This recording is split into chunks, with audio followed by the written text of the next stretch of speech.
세 번의 포로 귀환 중에 스룹바벨은 1차에 지도자로서 이스라엘 백성들을 이끌었던 인물입니다. 1차 때 이스라엘 백성들이 포로에서 귀환할 때 5만 명 정도의 사람이 예루살렘으로 돌아왔고, 그리고 스룹바벨의 지도하에서 무너졌던 성전이 다시 세워지는 아주 중요한 사역을 감당했었죠. 그로부터 80년이 지나서 에스라가 2차로 포로 귀환을 이끌게 됩니다. 그때는 한 2천여 명의 사람들이 예루살렘으로 돌아왔고, 에스라는 예루살렘에 돌아와 있는 이스라엘 백성들이 여전히 마음이 무너져 있는 상태에서 범죄하고 있었거든요. 그들의 마음을 하나님의 말씀으로 다시 세우는 중요한 사역을 감당했습니다. 그리고 느헤미야는 그로부터 한 13년 지나서 아주 소수의 이스라엘 백성들과 함께 예루살렘으로 귀환해서 무너졌던 성벽을 다시 세우는 중요한 사역을 감당했죠.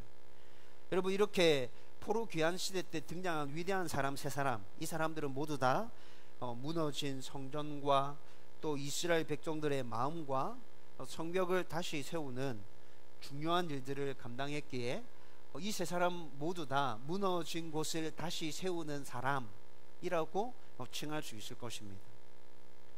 그리고 포로 귀환 후 이들이 무너진 성전과 또 이스라엘 백성들의 마음과 성벽을 다시 세우는 수고를 했기 때문에 이스라엘 민족은 다시 하나님의 백성으로서의 삶들을 살아갈 수 있었던 것이죠. 여러분, 그런데 제가 개인적으로 생각할 때 성전을 세우고 성벽을 세우는 것보다 무너진 사람들의 마음을 세우는 일들이 더 중요하고 더 힘들었겠다, 저는 이런 생각이 들었어요. 왜냐하면 성전을 세우고 성벽을 세우는 것은 마음이 있는 사람들이 하는 일이죠. 사람이 준비되어져 있다면 그 일은 비록 힘들고 어려울지라도 잘 진행되어질 수 있을 것입니다. 그런데 사람이 준비되기까지가 참 힘들고 어렵잖아요. 여러분, 그래서 저는 이 세 사람 중에 에스라에 대해서, 이스라엘 백성들의 그 무너진 마음들을 다시 세운 그 에스라에 대해서 여러분들과 함께 구약의 인물 마지막으로 살펴보고 오늘 주시는 교훈을 우리의 가슴 속에 새기고자 하는 것입니다. 저와 여러분들에게 에스라를 통해서 주시는 하나님의 은혜가 넘쳐나기를 주님의 이름으로 축원드립니다. 먼저 포로 귀환 시대에 등장한 위대한 성경의 인물들은 모두 다 다시 세우는 사람들이었다고 제가 방금 말씀드렸죠. 그런데 그것이 지금 이 시대를 살아가고 있는 우리와 무슨 상관이 있는지에 대해서부터 한번 생각해 보십시다. 여러분들은 지금 우리가 살아가고 있는 이 시대를 어떻게 정의하고 있습니까? 이 시대가 어떻다고 생각하고 계시나요? 제가 생각할 때는 제가 살아가고 있는 지금 이 시대가 모든 것이 무너져 내리고 있다라는 느낌을 아주 강하게 받게 됩니다. 돈과 권력과 명예와 쾌락이라는 우상들 앞에서 정직이 무너지고 신뢰가 무너지고 또 공동체의 하나됨이 무너지고 가정이 무너지고 자녀들이 무너져 내리고 있죠. 또 경제가 무너지고요, 정치와 교육이 무너지고 있고 노인과 장년과 청년들 모든 세대들이 다 무너지고 있다는 느낌 굉장히 강하게 받습니다. 심지어 세상의 희망이 되어야 될 교회마저도 무너져 내리고 있는 현실을 우리의 눈으로 지금 바라보고 있지 않습니까? 여러분은 어떻게 생각하나요? 제가 말씀드린 이 부분에서 공감하시나요? 제가 생각하기로는 아마 많은 분들이 제가 이렇게 생각하고 느끼고 있는 것에 공감하지 않을까, 저는 그렇게 생각이 듭니다. 여러분, 그런데 지금 세상이 이렇게 돌아간다는 것을 알고도 예수 믿는 우리가 아무것도 하지 않고 가만히 있으면 모두가 함께 망한다는 것은 불을 보듯 뻔한 일 아닙니까? 나와 상관이 없는 일이라고 생각하시나요? 내가 하는 일, 내 가정, 내 자녀들만 괜찮으면 됐지. 여러분, 혹시 이렇게 생각하고 계십니까? 여러분, 그런데 우리가 살아가는 사회는 모든 것들이 다 연결되어져 있습니다. 사회가 무너지면, 경제가 무너지면, 정치가 무너지고 교육이 무너지면, 정직이 무너지면, 교회가 무너지면 우리의 가정도, 우리의 자녀도, 우리 자신도 모두 다 무너지게 됩니다. 지금 당장 무너지는 것을 막아서지 않으면 얼마 지나지 않아서 우리의 삶도 다 무너지게 될 거라고요. 그런데 오늘 본문에 나타난 이스라엘 민족의 상황은 우리가 처한 상황보다 더 심각한 상황 가운데 있습니다. 이들의 상황은 무너져 내리는 중이 아니라 이미 모든 것들이 다 무너진 상황 가운데 있습니다. 나라가 무너졌고, 성벽이 무너졌고, 성전이 무너졌고, 집이 무너졌고, 삶의 기초였던 공동체가 다 무너져서 와해되었죠. 다 무너졌기 때문에 뭔가를 시작하려고 하면 밑바닥부터 처음부터 다시 시작해야 하는 그런 상황 가운데 있습니다. 분명히 우리가 처한 상황보다 더 심각하고 힘든 상황임이 틀림없죠. 그러나 그들 중에는 무너진 것을 다시 세우는 위대한 믿음의 사람들이 있었습니다. 스룹바벨이 포로에서 귀환하자마자 하나님을 예배하는 성전을, 무너진 그 성전을 다시 세웠죠. 에스라가 하나님의 말씀으로 무너져 있는 이스라엘 백성들의 마음을 다시 세워놓고 있지 않습니까? 또 느헤미야가 이방인들의 공격으로부터 방어막이 되는 성벽을 다시 세움으로 온전한 하나님의 백성의 삶을 살기 위해 새롭게 시작하고 있는 모습이 성경에서 분명히 나타나고 있죠. 그리고 이들의 이런 노력 가운데 완전한 회복을 이루실 예수 그리스도께서 이스라엘 백성 가운데 오시는 거 아닙니까? 우리도 지금 무너져 내리는 곳곳에서 굳건한 하나님의 나라가 서기를 기대하고 하나님 백성의 삶이 회복되기를 소원하며 다시 세우는 자들이 된다면 아직 희망이 있고, 그리고 모든 것이 바르게 다시 서가는 것을 우리는 경험할 수 있게 될 것입니다. 이런 은혜가 저와 여러분 가운데 넘쳐나서 하나님의 나라가 우리로 말미암아 이 땅 가운데 굳게 서는 그런 역사가 일어나게 되기를 주님의 이름으로 축원드립니다. 그러면 이제 에스라가 어떻게 무너져 내린 이스라엘 백성들의 마음을 다시 세웠는지 한번 살펴보십시다. 오늘 본문 말씀과 성경 여러 곳을 찾아보면 에스라는 아론의 16대 손임을 알 수 있게 되죠. 아론의 16대 손이라는 말은 에스라가 제사장 가문의 출신이라는 겁니다. 그도 제사장이다 라는 말인 거죠. 그리고 또 오늘 본문 말씀에 나타나는 것으로 모세의 율법에 정통한 서기관임을 또 알 수 있습니다. 그리고 예루살렘으로 돌아가는 에스라에게 아닥사스다 왕이 조서를 주거든요. 그런데 그 조서의 내용들을 유심히 살펴보면 에스라가 활동하고 있을 이 당시는 바벨론이라는 나라는 없어지고 바사라는 나라가 서 있을 때였습니다. 근데 그 바사 나라의 왕이 아닥사스다였고, 아닥사스다의 신임을 받고 있는 고위 관리였다는 것도 추측해 볼 수 있습니다. 왜냐하면 에스라가 예루살렘으로 귀환할 때 아닥사스다 왕이 에스라에게 필요한 모든 것들을 다 채워주고 있거든요. 여러분, 그래서 에스라는 바사 왕의 아닥사스다 왕의 신임을 받고 있는 고위 관료구나 라는 것도 추측해 볼 수 있다는 거죠. 그런데 여러분, 여기서 의문이 하나 생깁니다. 여러분, 지금 에스라가 이런 위치에 있다면 바사 나라에서 아주 안정적인 위치에 있는 것이죠. 권력을 누리고 있고 왕의 신임을 받고 있고, 그러면서도 믿음을 잃지 않고 여전히 신실하게 하나님의 말씀을 붙들고 살아가고 있는 에스라이지 않습니까? 여러분, 그런데 왜 이런 에스라가 굳이 예루살렘으로 돌아올 결단을 했을까라는 것이 궁금해지지 않나요? 여러분, 지난주에 우리 다니엘에 대해서 살펴봤잖아요. 다니엘도 에스라와 비슷한 인물이었죠.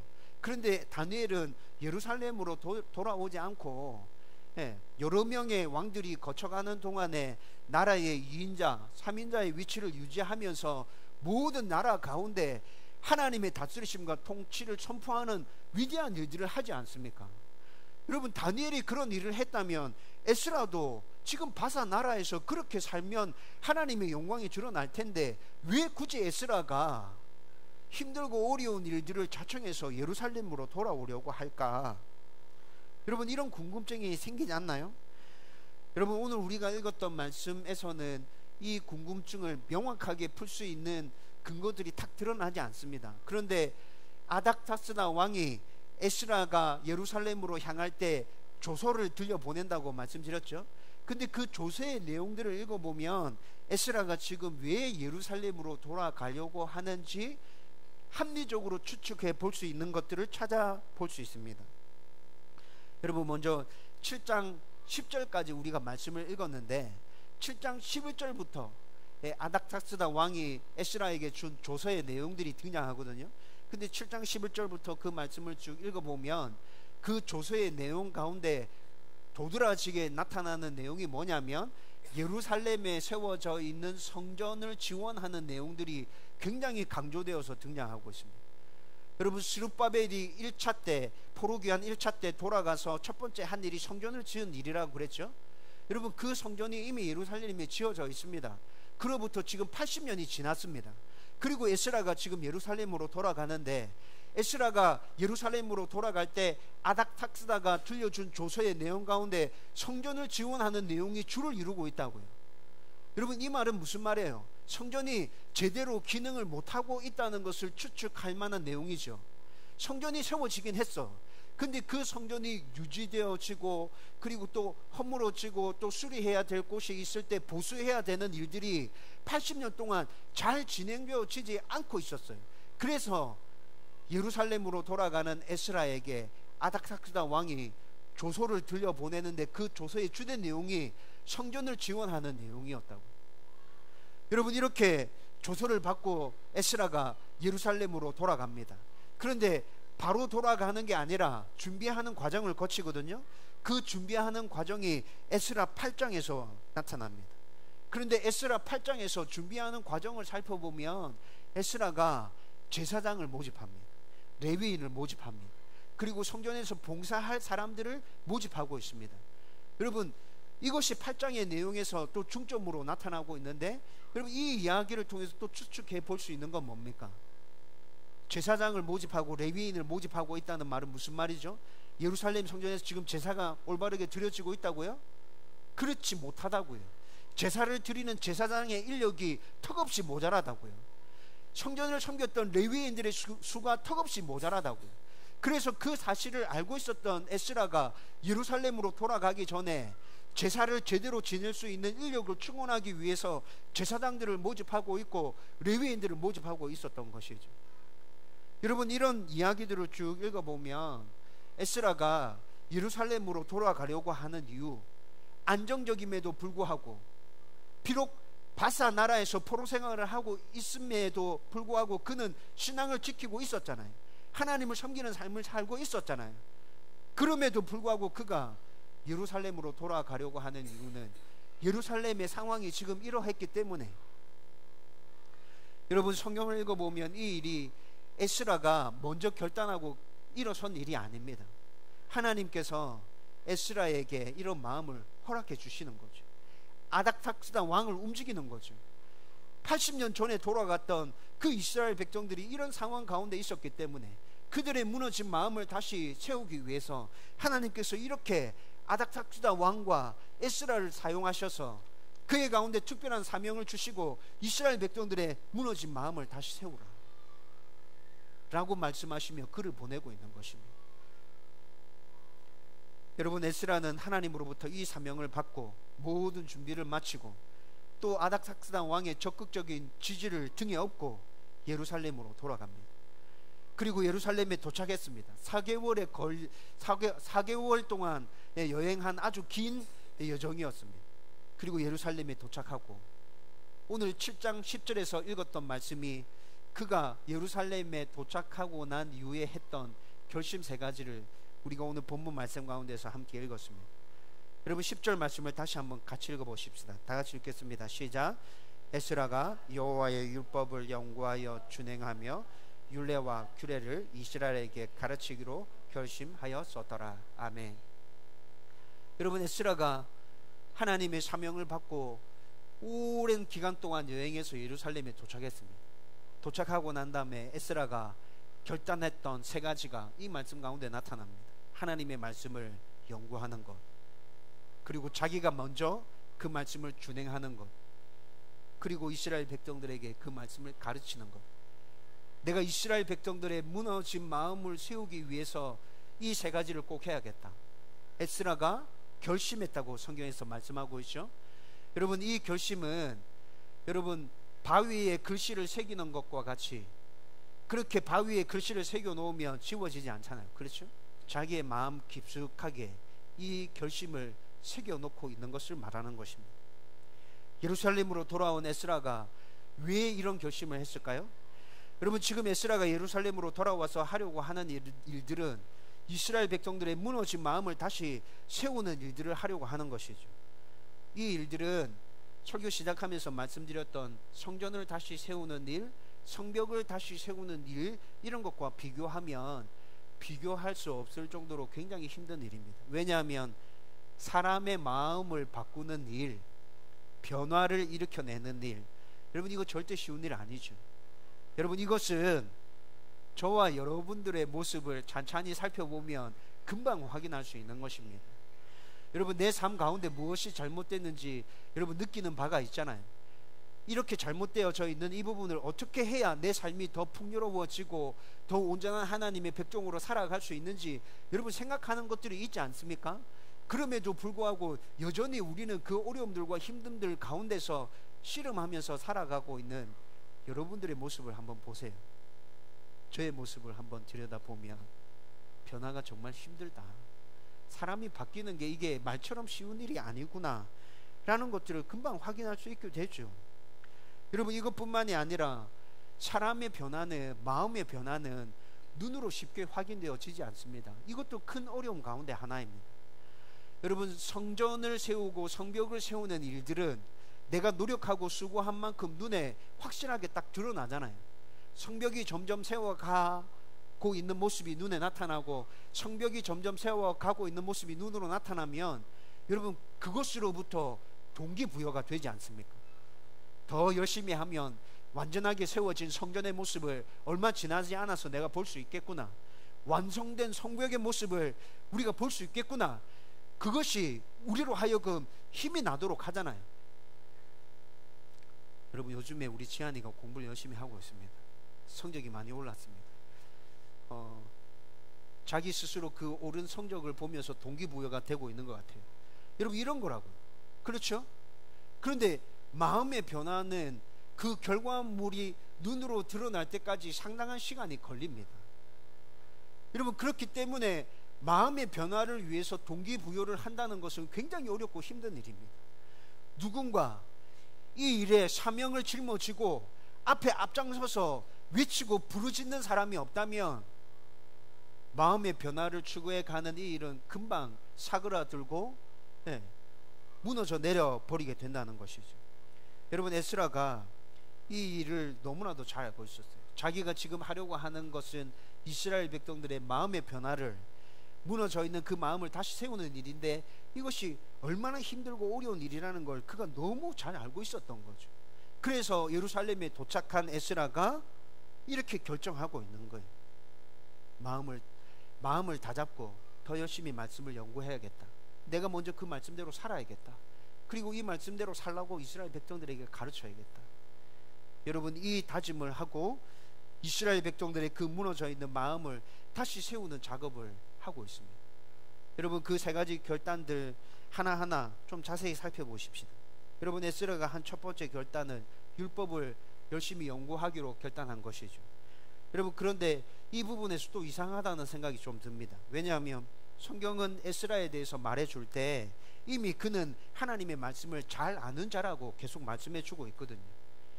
여러분, 오늘 우리가 읽었던 6절 말씀에 보면 이스라엘의 하나님 여호와께서 주신 모세의 율법에 익숙한 학자였다고 에스라에 대해서 분명하게 그렇게 소개해 주고 있습니다. 여러분, 오늘 말씀 6절, 12절, 21절, 그리고 느헤미야 8장 1절과 4절과 9절, 이 말씀들을 보면 전부 다 에스라와 관련된 이야기인데, 여기서 에스라가 등장할 때마다 그에 대해서 꼭 수식하며 따라 붙는 단어들이 있습니다. 그 단어들이 바로 학자, 학사라는 단어입니다. 학자 에스라, 학사 에스라라는 이 단어들이 꼭 에스라 이름 앞에 붙고 있다는 거죠. 여러분, 이 말은 지금 우리가 알고 있는 박사라는 뜻입니다. 한 분야에서 최고의 경지에 도달해서 많은 지식들을 가지고 있고, 그리고 그 분야에서 많은 경험들을 가지고 있는 사람들을 우리는 지금 학문적으로 박사라고 칭하고 있죠. 그렇죠? 그런데 에스라가 성경에 대해서 그런 사람이라고요.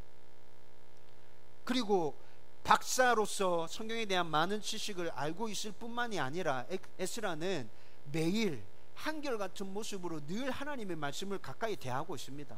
매일 묵상하고 연구하고 있었다고요. 그런데 에스라가 예루살렘으로 돌아와서 했던 첫 번째 결심이 뭐라고요? 하나님의 말씀을 깊이 연구해야겠다, 이렇게 또 결심하고 있는 거예요. 이미 그렇게 하고 있었는데 또 뭘 하겠다는 말이에요. 여러분, 이 말은 무슨 의미냐 하면, 더 온전한 참 뜻을 깨닫기 위해서 예전보다도 더 힘쓰고 애써서 내가 하나님의 말씀을 연구해야겠다. 에스라가 지금 이 결심을 하고 있는 것입니다. 예전에도 물론 하나님의 말씀을 연구하고 늘 가까이 하고 있었지만, 무너져 있는 이스라엘 백성들의 마음을 세우기 위해서 그 일을 이전보다도 더 열심히 해야겠어, 그 결단을 하고 있다는 거죠. 여러분, 제가 여러분들에게 몇 번 말씀드렸는데, 하나님의 말씀은 똑같은 말씀이라 하더라도 우리가 하나님을 알고 있는 만큼, 또 하나님을 경험한 만큼, 또 우리가 하나님의 말씀을 깊이 연구하고 묵상하고 있는 만큼 하나님의 말씀은 우리에게 다르게 다가온다고 말씀드렸죠. 우리가 매일매일 에스라와 같은 결단을 가지고 하나님의 말씀을 더 깊이 읽고 묵상하고 연구하기 위해서 노력하면, 여러분, 우리가 알고 있었던 그 말씀이라 할지라도 새롭게 우리 가운데 다가올 때 그 넓이와 깊이와 높이가 완전 다르게 우리 가운데 다가오게 된다고. 그래서 제가 여러분들에게 뭐라 말씀드렸죠? 알고 있는 말씀을 설교로 들을 때라도 항상 말씀에 겸손해야 한다. 여러분, 말씀 앞에 겸손해야 합니다. 목사들이 이 문제에 제일 쉽게 부딪힙니다. 목사들은 늘 성경을 대하면서 말씀을 잘 알고 있잖아요. 여러분, 늘 성경을 설교하면서 저 말씀 내가 설교했던 말씀인데 라는 생각이 듭니다. 설교를 들을 때 그런 생각이 들거든요. 그래서 자기가 설교했던 그 내용과 지금 설교하고 있는 저 사람의 내용들을 비교하면서 나는 이렇게 했는데 저 사람은 저렇게 하고 있구나, 이렇게 비교 판단하고 있다는 거죠. 여러분, 이것이 목사들이 안고 있는 치명적으로 저지르는 실수들이라는 겁니다. 하나님은 모든 사람들에게, 목사나 성도들이나 할 것 없이 모든 사람들에게 다 똑같이 요구합니다.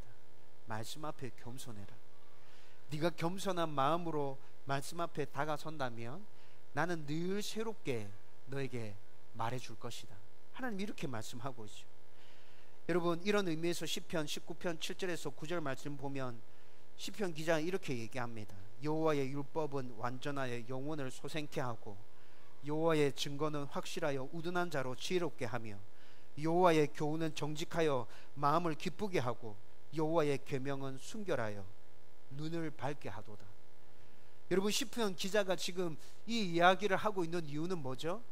여러분, 하나님의 말씀에 대해서 계속 강조하면서 하나님의 말씀은 이렇다, 하나님의 말씀은 이렇다, 하나님의 말씀은 이렇다, 지금 이렇게 얘기하고 있죠.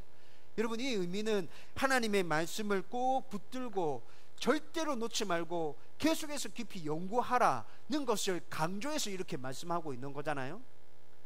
여러분, 이것뿐만이 아니라 R.A. 토레이라는 목사님 계십니다. 기독교 저술가로 굉장히 유명한 목사님이세요. 여러분, 이 목사님이 이런 이야기를 했어요. 매일 주의 깊게 성경을 공부하지 않는 날은 실수와 죄가 내 마음에 들어오도록 내 마음을 개방하는 것과 같다. 매일 성경을 주의 깊게 읽고 연구하지 않는 날은 죄가 들어오도록 내 마음을 개방하는 것과 같다. 여러분, 저는 토레이 목사님의 이 말에 딱 읽는 순간 100% 공감되더라고요. 그렇지, 하나님의 말씀을 붙들지 않을 때 우리는 진짜 잘 넘어지지. 이 생각이 너무 확고하게 공감되면서 확 들었어요. 여러분, 성도들에게 하나님의 말씀을 다시 붙들겠다, 하나님의 말씀을 깊이 연구하겠다, 매일 읽어가겠다 라는 결심은 매일 반복되어도 지나치지 않는 결심이라는 것입니다. 두 번째로 에스라가 결심한 것은 하나님의 말씀을 준행하겠다라는 결심이었죠.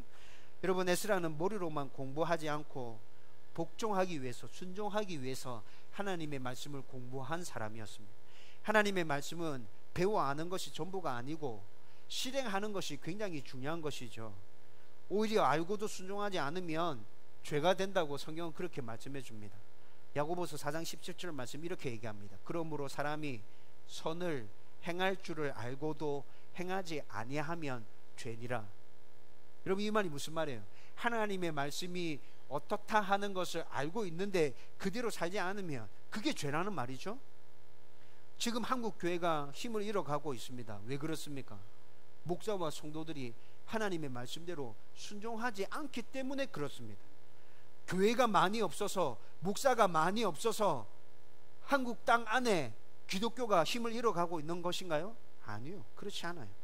여러분, 목사들은 늘 성경을 붙들고 성경을 공부하고 있습니다. 읽고 있습니다. 그리고 그렇게 연구한 말씀들을 성도들에게 설교하고 있죠. 하나님의 말씀은 이렇다라고 매주일마다 성도들 앞에 서서 외치고 있습니다. 그런데 그들의 삶에서 자기가 외친 그 설교의 말씀대로 살려고 하는 모습이 나타나고 있지 않습니다. 그래서 제가 목사다운 목사가 되어야겠다 생각했을 때, 여러분, 우리 교회는 다운 교회죠. 교회다운 교회, 성도다운 성도, 목사다운 목사. 여러분, 제가 목사다운 목사가 되어야겠다고 생각했을 때 제일 중요하게 생각했던 것이 설교한 대로 살기 위해 몸부림치는 것. 여러분, 제가 이거 정말 중요하게 생각했습니다. 여러분, 저는 목사이지만 또 여러분들과 같이 죄성을 지닌 사람이기도 합니다. 여러분, 이 말이 무슨 말이냐면, 제가 설교한 대로 온전하게 100% 그대로 살아갈 수 없다는 말이기도 하죠. 여러분, 그렇지만 설교한 대로 잘 살기 위해서 몸부림치는 목사가 되고 싶습니다. 100% 내가 설교한 대로 그렇게 살아갈 수 없을지라도 나도 그렇게 살아가기 위해서 애쓰고 힘쓰고 있는 모습들, 우리 성도들이, 우리 목사님은 자기가 설교한 대로 살려고 몸부림치고 있어 라고 인정해 주는 목사가 되어야겠다. 여러분, 제가 가지고 있는 생각입니다.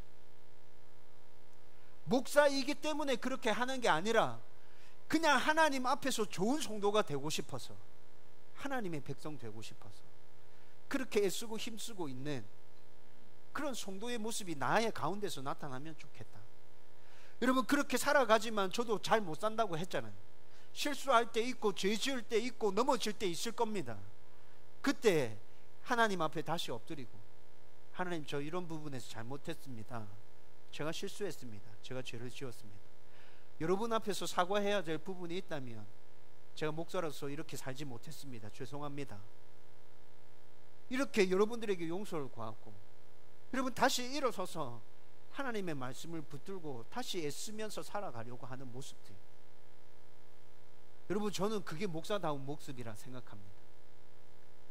에스라는 내가 하나님의 말씀을 연구해서 깨달아진 대로 살아가겠다고 결단하고 있다 말씀드렸죠. 에스라도 지금 이렇게 살고자 하는 마음이 그의 가운데 불같이 일어났던 것 같습니다. 하나님의 말씀을 연구하는 것으로 그치면 안 돼.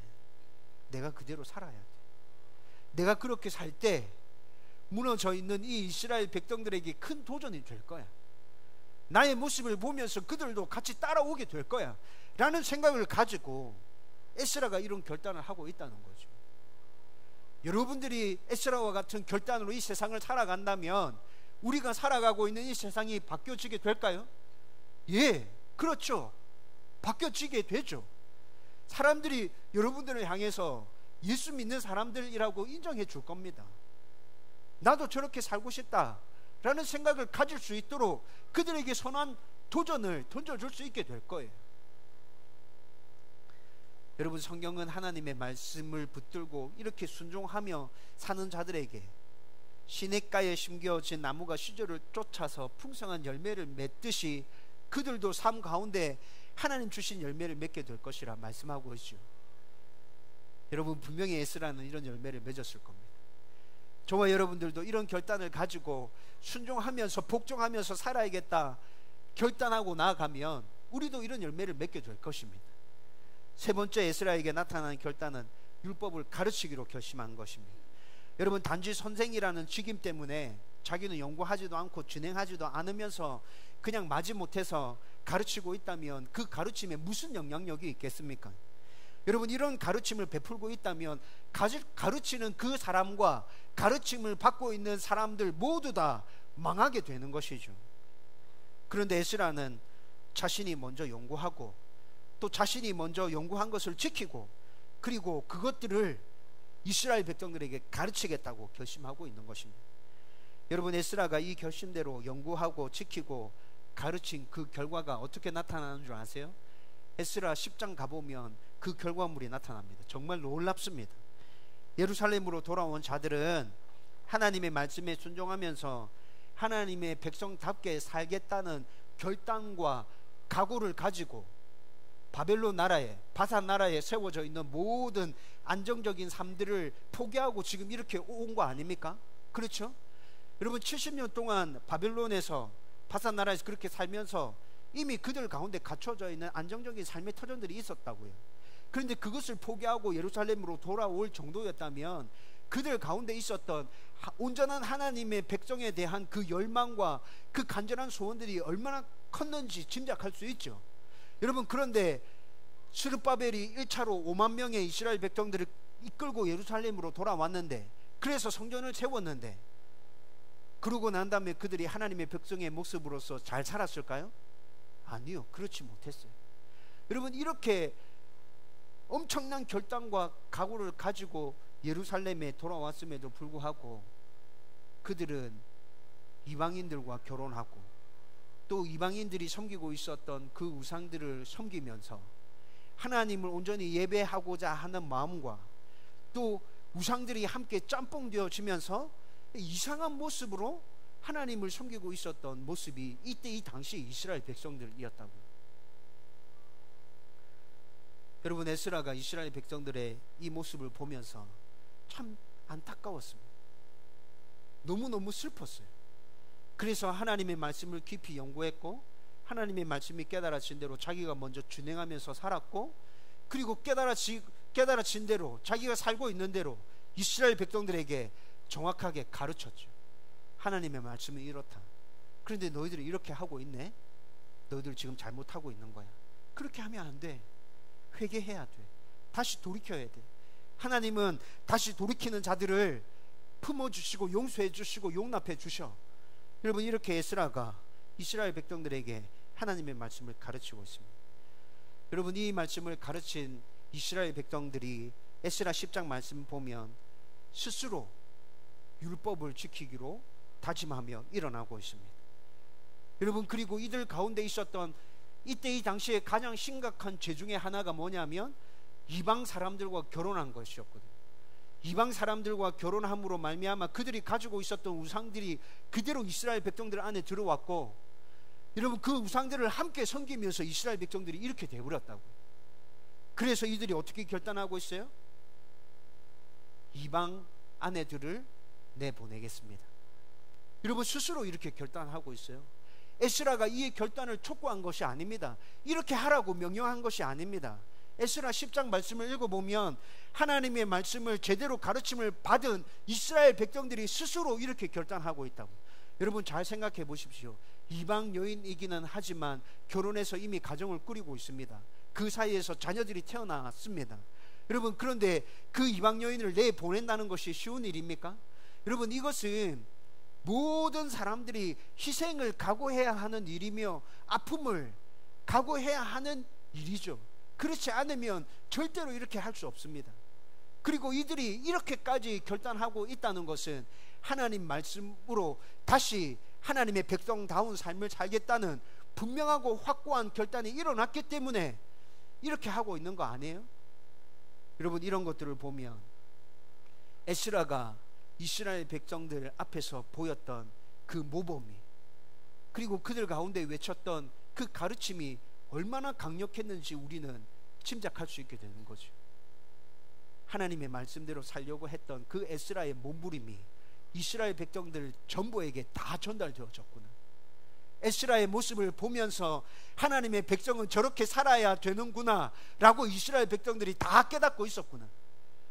그리고 자기가 애쓰며 살아가는 그 모습 그대로 이스라엘 백성들에게 하나님의 말씀을 온전하게 선포하고 가르쳤을 때 그것이 가슴 속에 큰 울림으로 이스라엘 백성들 가운데 새겨졌고, 여러분 이제 말씀을 정리하려고 합니다. 에스라의 모습을 통해서 이 시대 무너지고 있는 세상과 사회와 가정과 자녀들과 나 자신을 어떻게 세워가야 되는지 우리는 분명한 답을 찾았습니다.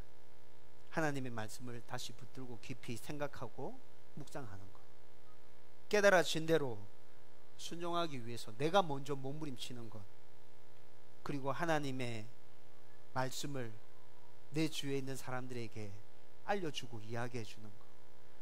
여러분 이렇게 살아가면 무너져 내리고 있는 이 세상에서 우리는 막아서는 자가 될 수 있을 것입니다.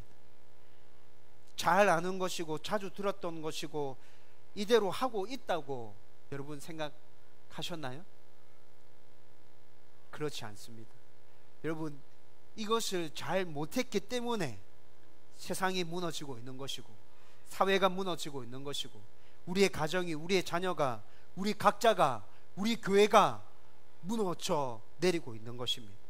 그런데도 계속해서 알고 있었다고, 그렇게 하고 있다고 그렇게 말하고만 있다면 여러분 우리는 무너져 내리는 이 세상에서 막아서는 자의 역할을 감당할 수 없을 것이고 우리 모든 삶들 다 무너지게 될 것입니다. 저는 저와 여러분들이 지금 이 시대에 무너져 내리고 있는 모든 곳에서 하나님의 백성으로서 막아서는 자가 될 수 있었으면 좋겠습니다. 그 일을 하기 위해서는 우리도 에스라와 같은 결단을 해야 합니다. 하나님의 말씀을 다시 붙들고 열심히 읽고 묵상하고 그리고 내가 깨닫게 된 대로 열심히 순종하기 위해서 노력해야겠다. 하나님을 믿지 않는 사람이라 할지라도 내가 깨달아진 대로 그들에게 말해줄 수 있는 뭔가가 있다면, 기회가 생긴다면 얘기해 줘야겠다. 여러분 이런 결단이 있고 우리가 그렇게 살아갈 때 이 세상에 무너져 내리고 있는 모든 곳에서 우리는 하나님의 백성으로서 막아서는 역할을 감당하며 살아갈 수 있게 될 것입니다. 저와 여러분들이 그렇게 살아가기를 주님의 이름으로 축원드립니다.